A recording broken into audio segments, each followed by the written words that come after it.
Jelang sidang peninjauan kembali Saka Tatal, tim kuasa hukum mengirimkan surat permohonan perlindungan ke Kapolri, Komisi Yudisial, Kejaksaan Agung, dan juga Mahkamah Agung. Mereka meminta perlindungan dan pengawasan selama berlangsungnya sidang peninjauan kembali Saka Tatal pada Rabu pekan depan. Tim kuasa hukum berharap sidang PK Saka Tatal dilakukan secara transparan, bertanggung jawab, dan independen.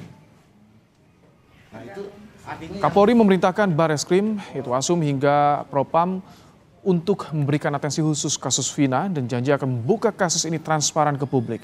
Sementara pasca Peggy bebas, terpidana kasus Vina juga melaporkan Ibtu Rudiana ke Mabes Polri atas dugaan kasus penganiayaan. Lantas apakah Polri ini atau instruksi ini bisa menjadi membuat kasus ini lebih transparan di tengah isu adanya dugaan pelanggaran dalam proses penyidikan kasus Vina 8 tahun silam, saudara? Kita akan bahas bersama dengan mantan Kabar Eskrim, Komjen Purnawirawan Arief Sulistianto, dan kuasa hukum mantan terpidana kasus Vina Saka Tatal, Titin Priyalianti. Selamat petang, Pak Arief, Bu Titin. Selamat petang, Mas Brahim. Baik. Selamat petang. Saya ingin ke Ibu Titin. Bu Titin, apakah Saka Tatal juga mengalami penganiayaan pada 8 tahun silam yang diduga dilakukan oleh Ibtu Rudiana? Saka Tatal mengalami penganiayaan yang luar biasa pada saat setelah ditangkap. Saka Tatal menyatakan dia mengalami tidak saja penganiayaan di Polres Cirebon Kota, juga di saat di Polda. Tetapi Saka Tatal tidak bisa menceritakan secara spesifik siapa yang menganiayanya. Waktu itu Saka Tatal masih 15 tahun. Yang Saka Tatal ketahui dia dipukuli, dia disetrum, mohon maaf dia disuruh minum air seni oleh petugas kepolisian, baik yang berpakaian petugas kepolisian lengkap maupun memakai pakaian preman. Hanya itu yang diceritakan Saka Tatal, tetapi secara spesifik kalau ditanya siapa anggota namanya, Saka Tatal tidak bisa menjelaskan. Yang penting dia memahami itu saya digebukinya sama anggota kepolisian. Ini kan laporan soal dugaan penganiayaan juga dilaporkan oleh terpidana lain. Apakah ada spesifik ingat sosok Ibtu Rudiana saat itu Saka Tatal? Saka Tatal mengetahui namanya Bapak Rudiana ketika hadir di persidangan. Tetapi secara spesifik misalnya wajahnya seperti apa, kalau waktu itu Saka Tatal, kamu nggak bisa ingat siapa yang mukulin. Saya kan nahan sakit yang luar biasa, Bu. Saya ngertinya yang mukulin hanya anggota kepolisian, hanya polisi, baik pakai baju seragam maupun enggak gitu. Jadi secara spesifik Saka Tatal tidak bisa mengingat siapa yang memukulinya. Tetapi berada di lingkungan Polres Cirebon Kota maupun di Polda Jabar. Oke, Pak Arief, banyak laporan sekarang udah muncul saat ini terpidana yang mengaku dianiaya oleh Ibtu Rudiana. Bagaimana Anda melihat ketika ada instruksi dari Kapolri menurunkan Propam, Itwasum? Apakah ini indikasi Polri membaca ada dugaan pelanggaran di sini? Ya, seperti yang sudah saya tulis di Koran Kompas tanggal 29 Juni, ya, Polri segera merespon terhadap berbagai isu pada penanganan kasus ini. Dan ini merupakan standar operating procedure SOP yang harus diterapkan ketika di dalam penanganan kasus timbul pertanyaan atau ada keraguan-keraguan dari berbagai pihak terhadap hasil penyidikan Polri. Nah, ini Pak Kapolri sudah memerintahkan dilakukan pemeriksaan turun Bareskrim, Irwasum, dan Propam. Ini merupakan satu perkembangan yang sangat baik. Tentu tujuannya adalah untuk melakukan pemeriksaan, penelitian, dan pengkajian terhadap semua proses yang sudah dilakukan. Akan ada dua kemungkinan, proper dan improper. Kalau proper berarti semuanya benar, ya ada masalah. Tapi kan masih dipertanyakan ini. Kemungkinan kedua adalah tidak proper atau tidak banyak kesalahan. Nah itu nanti akan kualifikasi kesalahannya itu kesalahan apa? Administrasi, kesalahan prosedur. Kalau improper implikasinya bagaimana? Apakah pada status hukum terpidana saat ini atau seperti apa Pak Arief? Ya seperti yang terjadi pada Peggy, dilakukan pra-peradilan ternyata salah prosedur. Kemudian kalau ternyata dugaan-dugaan yang selama ini dilontarkan, terjadi tindakan kekerasan di dalam pemeriksaan. Ini kan merupakan satu tindakan yang tidak boleh terjadi di dalam proses penyidikan. Ya. Ini kalau improper ini soal ke penyidik apakah bisa tiga tadi? Itwasum, Propam, Bareskrim beriringan? Ya, di dalam pelaksanaan tugas kepolisian itu ada 3 tindakan. Pertama, masalah manajemen itu nanti tanggung jawab dari Itwasum. Hmm. Kemudian masalah kode etik, disiplin, tanggung jawab dari Propam.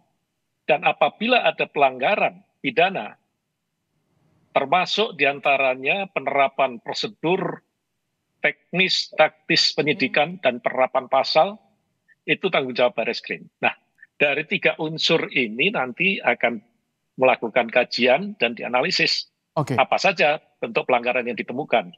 Kalau itu kode etik dan disiplin, maka tanggung jawab nanti akan ditindaklanjuti dengan sidang kode etik dan disiplin oleh Propam. Kalau itu ada pidana, pelanggaran pidana di dalam proses pemeriksaan, maka akan ditindaklanjuti penyidikan oleh Barreskrim. Begitu, Mas Baik. Ibrahim. Bu Titin, kalau misalkan saat ini tengah dicari dugaan pelanggaran apakah itu etik, pidana dalam proses penyidikan yang terjadi 8 tahun lalu, bukti apa saja yang saat ini dikantongi oleh kuasa hukum yang bisa menguatkan dugaan ini, Bu Titin? Sebetulnya tanpa memberikan bukti secara ini kan jelas Mas dari BAP. Kalau misalnya yang dilaporkan kan Bapak Rudiana. Bapak Rudiana walaupun yang disebut Bapak Rudiana tetapi jabatannya sebagai Kanit Narkoba itu kan melekat Mas. Kalau misalnya Bapak Rudiana yang melaporkan dan tertuang dalam BAP tanggal 31 Agustus 2016 pukul 18.30 atau 1,5 jam setelah Aibtu Rudiana melakukan penangkapan, sebetulnya kalau misalnya masyarakat biasa bisa nggak melakukan hal itu, Mas? Kalau misalnya Bapak Rudiana itu bukan Kanit Narkoba, tidak akan mampu sebagai masyarakat biasa, tentu saja tidak akan bisa melaporkan di dalam BAP, tertuang dalam BAP 1,5 jam setelah melakukan penangkapan dengan rincian bagaimana peristiwanya, siapa orang-orang yang dianggap melakukan pembunuhan dan pemerkosaan, itu kan jelas betul rinciannya, ditusuk dan sebagainya. Kemudian sudah juga melahirkan 4 DPO. Sejak awal, walaupun tanpa memberikan bukti, tetap saja dalam BAP itu sudah ada rekayasa, Mas. Dari mana Bapak Rudiana, misalnya yang orang sipil, mengetahui ada 4 DPO, sementara para pelakunya sendiri belum di BAP. Karena pelaku di BAP pada tanggal 31 Agustus 2016 pukul 20.20 atau 2 jam setelah Bapak Rudiana, kalaupun itu orang sipil sudah melakukan BAP, sudah tertuang dalam BAP, sudah tahu peristiwanya, sudah tahu DPO-nya. Jadi sebetulnya yang paling paham siapa DPO-nya, siapa pelakunya itu Bapak Rudiana, bukan para pelaku yang pada akhirnya ditangkap tanpa surat penangkapan oleh Bapak Aibtu Rudiana waktu itu, Mas. Baik, ini dari BAP pelapor tapi juga bisa tahu bagaimana detail kasusnya. Pak Arief, kalau dengan catatan seperti ini yang Anda tangkap, ini sudah jelas sebuah pelanggaran atau seperti apa, Pak Arief? Ya, saya tidak menanggapi apa yang disampaikan oleh Bu Titin ya. Saya mempelajari berkas putusan dari pengadilan. Jadi saya teliti betul berkas-berkas, saya baca dari awal kejadian sampai dengan putusan hakim. Jadi kejadian itu kan tanggal 27 Agustus, jam 22.00 dilaporkan ke Polsek. Rudiana pun tidak tahu akan kejadian itu. Dia ditelepon bahwa anaknya yang namanya Eki meninggal dunia, sudah di rumah sakit. Akhirnya dia datang ke rumah sakit dan melihat kondisi anaknya dalam keadaan parah. Ada yang patah tangan, patah kaki, kepalanya bonyok. Kemudian dia melihat sepeda motornya. Pada waktu itu dilaporkan, disampaikan bahwa ini kecelakaan tunggal. Oke. Melihat sepeda motornya dalam keadaan utuh. Ingat, Rudiana ini adalah seorang bapak yang anaknya dalam kondisi seperti itu. Kebetulan juga dia seorang polisi, timbul kecurigaan. Akhirnya dia mencari informasi. Setelah anaknya dikebumin cari informasi, nah ini tindakannya dia, melakukan penangkapan terhadap 8 orang, kemudian melakukan interogasi. Itu sesuai prosedur atau tidak menurut Anda dari sisi reskrimnya nih, Pak Arief? Ya, dia bukan penyidik. Dia hanya mencari informasi untuk memastikan apakah betul ini anaknya kecelakaan. Ternyata dari apa yang dilakukan ini, dia menyimpulkan bahwa ini adalah pengeroyokan. Kemudian diserahkanlah kepada unit reskrim. Ini tertulis di dalam amar putusan pengadilan ya.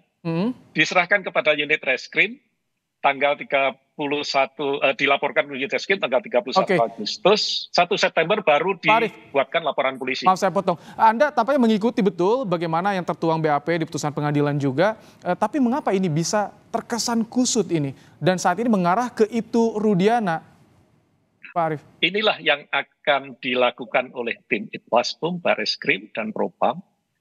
Sebetulnya Rudiana itu ikut di dalam tim penyidikan ini, atau dia hanya sampai pada waktu dia mencari tahu, memastikan anaknya ini kecelakaan, laka tunggal, atau dianiaya oleh orang sampai meninggal dunia. Saya pikir sebagai seorang bapak, pasti dia akan mencari tahu, apalagi dia seorang polisi. Hanya tindakannya Rudiana, melakukan penangkapan, melakukan interogasi, itu di luar tugas pokoknya, di luar tanggung jawabnya. Ini yang harus didudukkan pada porsinya. Jadi sampai saat ini Pak Arief bisa dikatakan ini belum begitu jelas bagaimana peran Ibtu Rudiana saat itu dalam proses penyidikan kasus ini. Ya, kembali lagi saya membaca dari apa yang tertulis di dalam putusan pengadilan.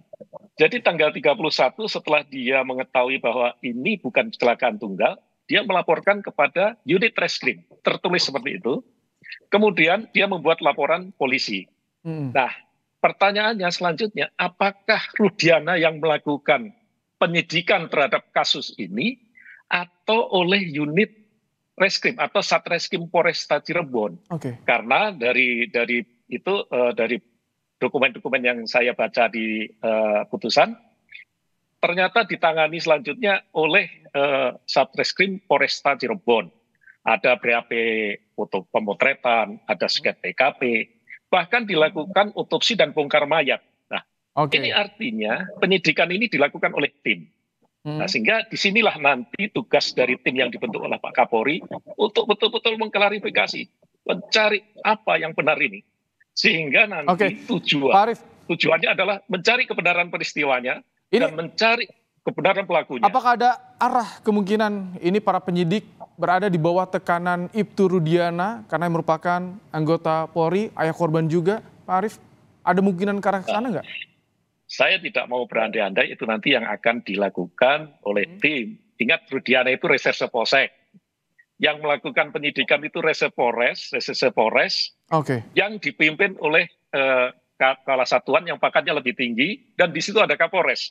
Apakah mungkin ini dilakukan, Rudiana melakukan intervensi? Inilah nanti yang akan dicari oleh tim dari Mabes Polri. Bu Titin, bagaimana dengan pelaporan Ibtu Rudiana ke Bareskrim ini? Apakah bisa berpengaruh pada PK Sakatatal yang akan segera digelar pekan depan? Sebetulnya masalah pelaporan Bapak Rudiana kan sudah kita lakukan Mas di Polres Cirebon Kota. Tim dari Sakatatal juga sudah pernah melakukan itu tetapi ditolak. Ke Bareskrim juga sudah pernah ditolak. Artinya sebetulnya kan siapa yang bisa membuktikan? Kan sebetulnya kalau melihat dari rangkaian peristiwanya yang harus bisa membuktikan walaupun misalnya para terpidana itu, apalagi yang dewasa sepertinya sudah paham, lebih memahami daripada Sakatatal. Karena kalau saya mengatakan Sakatatal, Bapak Rudiana dulu ikut dia udah betul-betul ngeblank, saya nahan sakit Bu, udah nggak bisa bayangin siapa orangnya.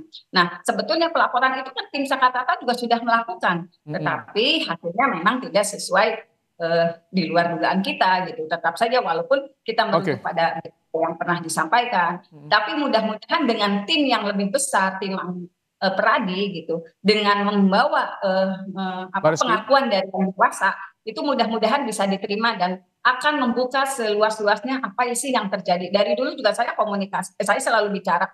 Kalau hanya dari saya memohon perhatian dari justru dari Kapolri. untuk membuka tabir ini seterang benderangnya. Baik. Gitu, Dan saat ini sudah ada upaya dari salah satu top pidana yang membawa kasus ini ke Barreskrim Polri. Terima kasih Ibu Titin Priyalianti, kuasa hukum dari mantan terpidana kasus Vina Saka Tatal, dan juga mantan Kabareskrim Komjen Purnawirawan Arief Sulistianto telah bergabung dalam program Kompas Petang sore hari ini.